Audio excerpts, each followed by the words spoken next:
Hello students, आज हम देखेंगे लीस्ट काउंट के बारे में, साथ में एक्यूरेसी कितनी होगी किसी मेजरमेंट में आपका। ठीक है, तो सबसे पहले लीस्ट काउंट में आते हैं आपका। तो लीस्ट काउंट का मतलब होता है कि कोई भी आपके पास अगर कोई इंस्ट्रूमेंट है ना, वो सबसे मिनिमम वैल्यू कितनी आपका मेज़र करता है उसको बोलते हैं हम लीस्ट काउंट। ठीक है, जैसे हमारे पास जो एक स्केल होती है ना, नॉर्मल स्केल आपका जो हम लेके आते हैं मार्केट से, इस टाइप की जो स्केल होती है, ये अब जब हम इससे नापते हैं तो ये सबसे छोटी वैल्यू क्या नापता है, जो सबसे छोटी वैल्यू देखो यहाँ पर है ना आपका, ये देखो ये सबसे छोटी वैल्यू तो ये ठहरा ना, ये जैसे ये 2 है करेक्ट, और ये इसके करेक्ट आगे वाली डंडी क्या दिखाता है 2.1। तो पहला वाला दिखाता है 2, तो दूसरा वाला दिखाता है 2.1। तो सबसे छोटी वैल्यू क्या दिखा रहा है 0.1 ही तो दिखा रहा है ना सबसे छोटी वैल्यू। तो दैट वाज आपका लीस्ट काउंट। ठीक है, तो इतना सेंटीमीटर आपका। ठीक है, तो ये जो नॉर्मली स्केल है इसका लीस्ट काउंट होता है आपका 0.1 सेंटीमीटर। तो मतलब कहने का मतलब कि लीस्ट काउंट का मतलब कि कौन सी, मतलब सबसे छोटी वैल्यू, सबसे स्मॉलेस्ट वैल्यू जो वो नाप सकता है आपका। ठीक है, अब कोई चीज़ जैसे दो इंस्ट्रूमेंट आते हैं, एक वर्नियर कैलिपर्स आता है और एक आता है स्फेरोमीटर। तो वर्नियर कैलिपर जो होता है उसकी जो लीस्ट काउंट होता है वो होता है 0.01 सेंटीमीटर। ठीक है, वो इसके बाद भी एक प्लेस नाप लेता है। एंड जो स्फेरोमीटर होता है उसका लीस्ट काउंट होता है 0.001 सेंटीमीटर। ठीक है, तो ये कुछ आपके हैं। तो 0.1 सेंटीमीटर होता है आपका वर्नियर कैलिपर्स का, और स्पेरोमीटर का होता है आपका 0.001 सेंटीमीटर। अब आगे बढ़ते हैं आप लोगों का। देखो होता क्या है ना आप लोगों का, देखो किसी इंस्ट्रूमेंट का अगर लीस्ट काउंट, जैसे मीटर स्केल, जैसे वाली जो स्केल की मैं बात कर रहा हूँ, क्योंकि इसका लीस्ट काउंट कितना है 0.1 सेंटीमीटर है ना आपका। अब मान लो मैंने आपसे कहा कि 7.6 नापो, 7.6 सेंटीमीटर नाप के दिखाओ। बहुत इजीली आप इससे नाप लोगे, शायद 7 में जाओगे और फिर 0.6 में जाओगे, आराम से नाप लोगे। लेकिन अगर मैंने आपसे ये कहा कि 7.61 नापो, या फिर 7.62 नापो, या फिर 63 नापो, तो आप इसमें कंफ्यूज जाओगे और इसमें आपका एरर आ जाएगा 64।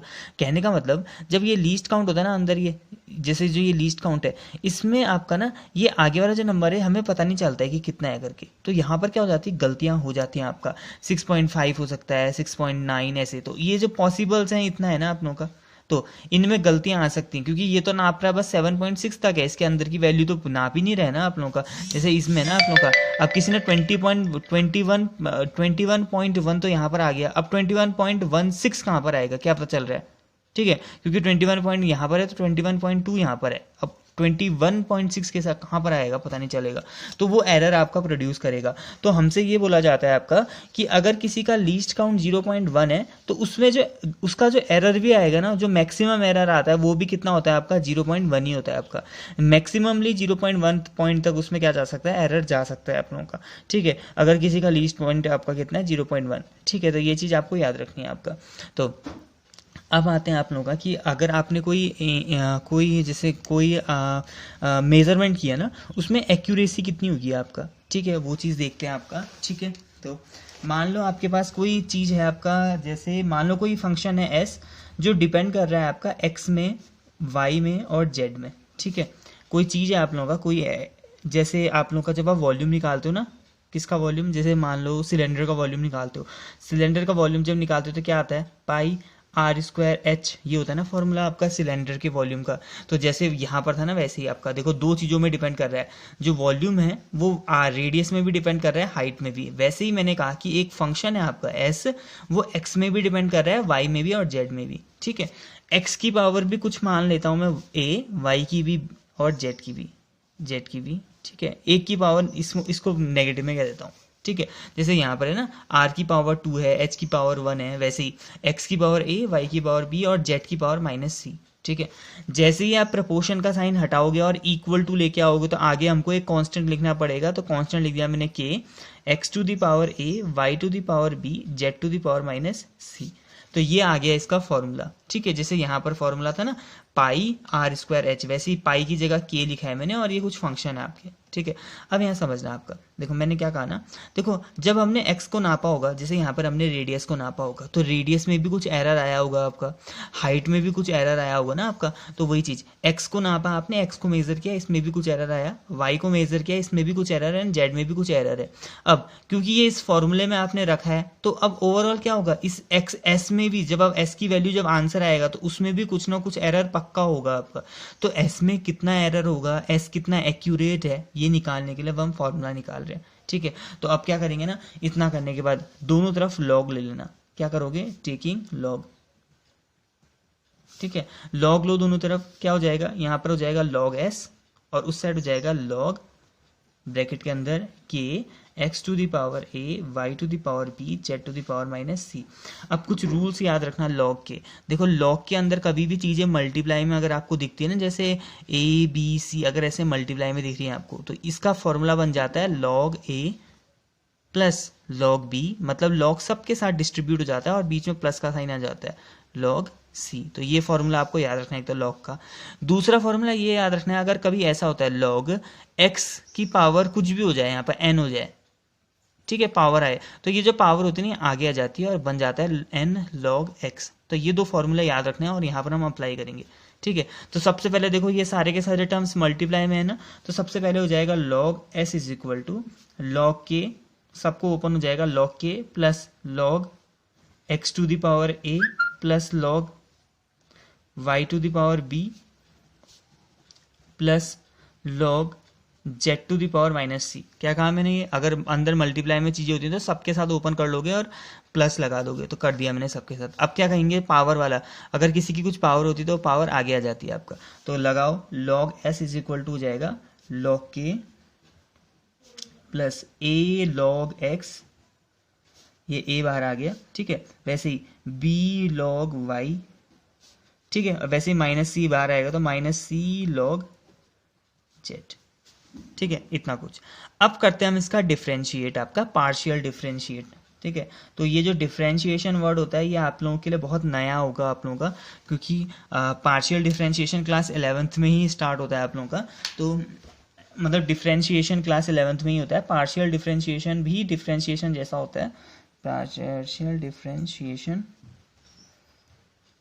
ठीक है। तो पार्शियल डिफरेंशिएशन करते हैं आपका, तो उसके लिए कुछ रूल्स होते हैं जो आपको पता होना चाहिए कि जब कभी भी हम लॉग का पार्शियल डिफरेंशिएशन करते हैं आप लोगों का किसी के भी रिस्पेक्ट में आपका, तो जब इसका पार्शियल डिफरेंशिएशन करोगे, मान लो भी x के रिस्पेक्ट में कर रहा हूँ, तो जब भी मैं इसका पार्शियल डिफरेंशिएशन करूंगा तो ये बन जाएगा कुछ ऐसा, 1/s आ जाता है। मतलब कहने का मतलब जब भी हम log s का डिफरेंशिएशन करेंगे लॉग का, तो लॉग जब भी होगा तो ये जो अंदर वाला फंक्शन होता है ये 1/, में चले जाता है और यहाँ पर आ जाता है ds या डेल्टा एस। अभी डेल्टा एस आएगा क्योंकि हम पार्शियल कर रहे हैं, ठीक है। तो यहाँ पर से ऐसा बन जाएगा फ्री 1/s और ऊपर क्या आ जाएगा, डेल्टा एस, ठीक है। वैसे ही ये के जब हम डिफरेंशिएट करते हैं और कोई कांस्टेंट टर्म आता है ना, तो कांस्टेंट टर्म का डिफरेंशिएशन 0 होता है आप लोगों का, ये याद रखना है आप लोगों का। तो ये वाला फंक्शन बन जाएगा आपका 0 प्लस यहाँ पर आ जाएगा a, इसका डिफरेंशिएशन करोगे तो अपॉन x, साथ में ऊपर डेल x, ठीक है। ऐसे ही b del y upon y minus c del z upon z। तो ये कुछ डिफरेंशिएशन का एक फॉर्मूला है आपका, ठीक है आपका। तो हम जब पार्शियल डिफरेंस, जब भी लॉग का डिफरेंशिएशन करते हैं तो क्या आता है आपका, जो भी अंदर होता है वो 1/, में चले जाता है और उसके बाद हमको जो ये अंदर वाला फंक्शन होता है s, इसका डिफरेंशिएशन करना पड़ता है। तो लॉग का डिफरेंशिएशन किया तो 1/s हो गया, फिर s का डिफरेंशिएशन किया तो डेल s आ रखा है, ठीक है। ऐसी log k का डिफरेंशिएशन करोगे तो वो सीधे ही 0, क्योंकि k क्या है, कांस्टेंट। यहाँ पर a एक कांस्टेंट था, पावर थी ना, पावर में 2, 3 या 1 इस टाइप के नंबर होते हैं, तो नंबरों का कभी डिफरेंशिएशन नहीं होता है, तो तभी ये नंबर आगे आ रखा है। फिर हमने क्या किया, log का डिफरेंशिएशन किया। जब log का डिफरेंशिएशन करोगे तो अंदर वाले का 1/, हो जाता है, तो 1/x, ठीक है। उसके बाद अंदर डेल x का जब डिफरेंशिएशन करोगे तो डेल x। तो ये कुछ है आपका। अब डेल एस का मतलब होता है आपका, डेल एस का मतलब क्या होगा, डेल एस का मतलब एरर होगा, नहीं होगा। जैसे डेल्टा एस अब हम कल तक लिखते थे ना आपका, डेल्टा a अपॉन a, तो वैसे ही आपका ये डेल एस आ रखा है, तो डेल एस को हम एरर बोलते हैं आपका। तो अब वैसे ही डेल्टा एक्स क्या होगा, डेल्टा एक्स होगा x का एरर, डेल्टा वाई क्या होगा, y का एरर, और डेल्टा जेड क्या होगा, z का एरर। अब मुझे मैक्सिमम एरर बताओ, तो maximum error delta S upon S maximum कितना हो सकता है, मैक्सिमम वैल्यू क्या होगी इसकी।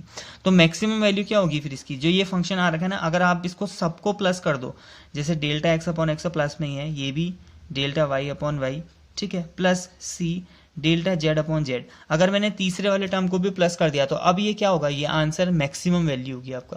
कहने का मतलब कभी डेल्टा जेड अगर कभी नेगेटिव आ गया, अगर कभी डेल्टा जेड नेगेटिव आएगा तो ये नेगेटिव और ये नेगेटिव कट के प्लस हो जाएगा, होगा नहीं होगा। तो उस टाइम ये जो मैक्सिमम जो एस है, एस का जो एरर होगा वो मैक्सिमम आ जाएगा। तो ये मैक्सिमम इतना है कुछ आपका, ठीक है। तो ये फॉर्मूला आपको याद रखना है, या फिर आप यहाँ पर इतना कह सकते हो कि परसेंटेज एरर इन एस में परसेंटेज एरर वो जाएगा delta S upon S multiply by 100। वो कितना आ जाएगा, वो आ जाएगा A delta S upon S x मतलब इतना plus B delta Y upon Y into 100 plus सी delta Z upon Z into 100। या तो आप इसको ऐसे लिख सकते हो या फिर अच्छे से लिखना है तो ऐसे भी लिख सकते हो डेल्टा एस अपॉन, ठीक है, इसको भी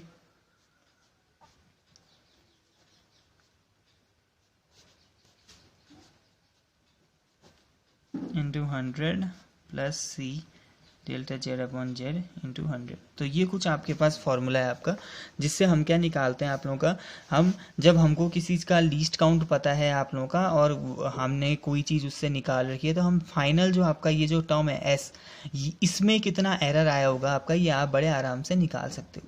ठीक है, तो एस में कितना एरर है या एस का परसेंटेज एरर कितना है, ये बड़े आराम से हम इस फॉर्मूले से निकाल लेंगे।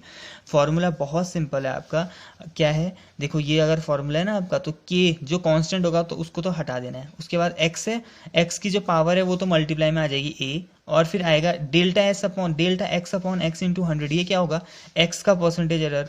वैसे ही बी क्या हो, b delta Y upon into 100, ये क्या होगा, वाई का परसेंटेज एरर, और ये क्या होगा, जेड का परसेंटेज एरर। तो सिंपल फॉर्मूला ऐसा बन जाएगा, ए इंटू एक्स का percentage error plus b into y का percentage error plus c into z का परसेंटेज एरर। ठीक है, तो ऐसा फॉर्मूला है तो आपका।